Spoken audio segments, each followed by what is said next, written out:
talk about how to deal with excessive sweating, not just in your hands, but your whole body. The medical term for this is called hyperhidrosis. You have the eccrine gland, okay?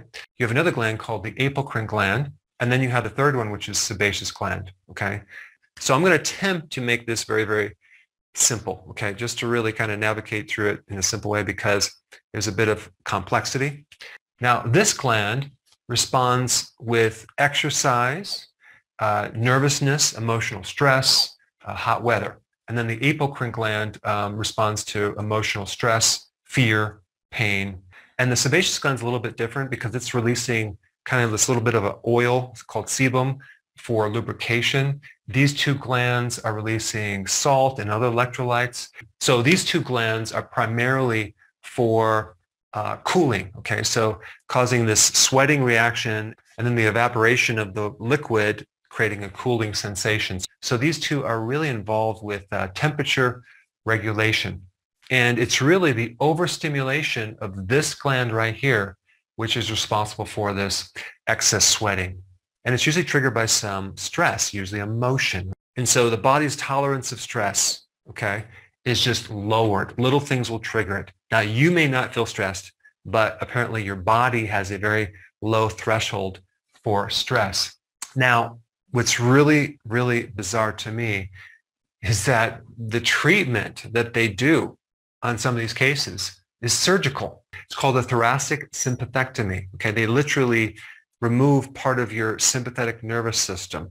So in Sweden, this is banned because of the side effects. Okay, I mean, removing part of your nervous system is a bit invasive. Or they use medications to inhibit these neurotransmitter enzymes. Okay, I'm going to try to keep this real simple. The temperature regulation in your body is in the brain.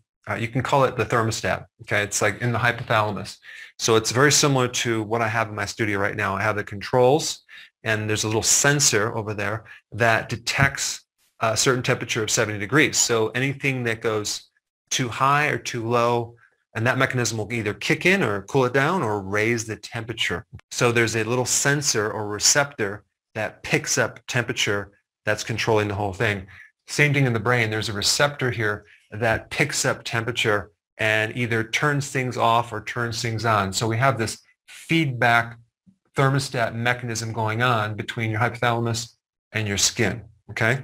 So that's as deep as I'm going to get with that. So these medications work by kind of completing this communication and turning off this mechanism so it doesn't keep going on and on and on. And so surgically, they're removing part of the sympathetic nervous system, but the medications work on both the sympathetic and the parasympathetic nervous system. So really, they're attempting to kind of balance out this autonomic nervous system, but they do target the autonomic nervous system. So the question is there something natural? Is there something herbal that can be done that mimics this without the side effects? Because these medications always have side effects, and the answer is yes, there is, okay?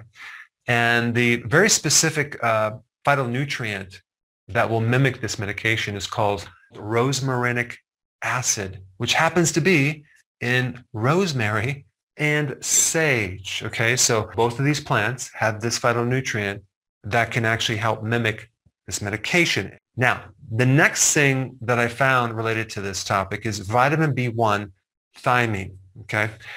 There's one side effect from a severe B1 deficiency, and that severe B1 deficiency, okay, if you want to know the name, it's called Wernicke-Korsakoff. That is part of beriberi, which is a B1 deficiency. One of the side effects of the syndrome is excessive sweating. And it just so happens thiamine is involved heavily in the autonomic nervous system, okay? It's essential for the autonomic nervous system to work. And if you're deficient in B1, you can have all sorts of problems with the autonomic nervous system, but excessive sweating is one. So anytime you have a problem with the sympathetic nervous system, which is the flight or fight, or even the parasympathetic, you want to use vitamin B1 in sufficient amounts. And as an interesting coincidence, the herb sage is very rich in vitamin B1.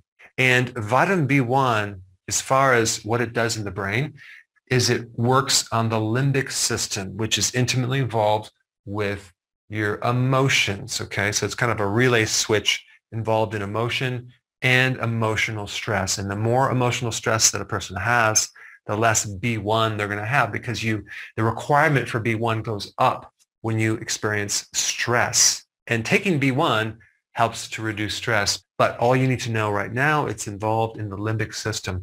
So there are two things I'm going to recommend, okay? Number one, if you have this condition, excessive sweating, okay, take this either in the form of rosemary or sage, okay, and sufficient B1. I would highly recommend finding a natural B1, not the typical synthetic. Whatever it says on the directions, I would take like 4 times the amount to see if that can help you. All right, I hope I explained this in a very simple way. I didn't want to get too far into the woods. But the next most interesting video you should watch is on vitamin B1. And I put that video